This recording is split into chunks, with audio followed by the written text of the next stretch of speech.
चाणक्य, जिन्हें कौटिल्य और विष्णुगुप्त नाम से भी जाना जाता है, प्राचीन भारत के महान राजनीतिज्ञ, अर्थशास्त्री और कूटनीतिज्ञ थे। उनका जन्म लगभग 350 ईसा पूर्व तक्षशिला में हुआ था। वे बचपन से ही अत्यंत बुद्धिमान, तीव्र स्मरण शक्ति वाले और न्यायप्रिय थे। उस समय मगध राज्य पर नंद वंश का शासन था।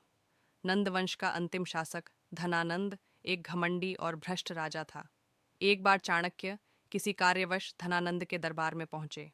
उन्होंने राज्य की स्थिति पर चर्चा की और सलाह दी कि राज्य को नीति और धर्म से चलाना चाहिए। लेकिन अहंकारी धनानंद ने चाणक्य का अपमान किया और उन्हें दरबार से बाहर निकलवा दिया। इस अपमान से आहत होकर चाणक्य ने प्रतिज्ञा ली, मैं जब तक इस नंद वंश का नाश नहीं करूंगा, तब तक अपनी छोटी नहीं बांधूंगा। यही क्षण उनके जीवन का मोड़ बन गया।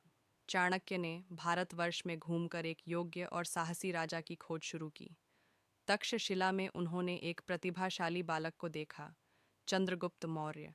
वे उसकी बुद्धि और साहस से प्रभावित हुए और उसे शिक्षा देने लगे। चाणक्य ने चंद्रगुप्त को राजनीति, युद्ध कला, प्रशासन और कूटनीति की गहन शिक्षा दी। जब चंद्रगुप्त युवा हुआ, तब चाणक्य ने उसके साथ मिलकर नंद वंश को समाप्त करने की योजना बनाई। उन्होंने एक शक्तिशाली सेना तैयार की।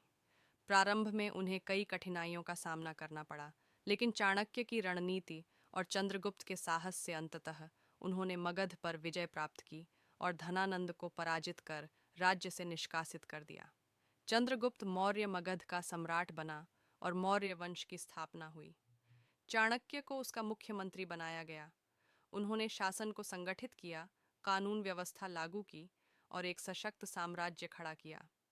चाणक्य ने अपना संपूर्ण ज्ञान अर्थशास्त्र नामक ग्रंथ में संकलित किया, जो आज भी राजनीति, अर्थनीति और प्रशासन का अद्भुत मार्गदर्शन है।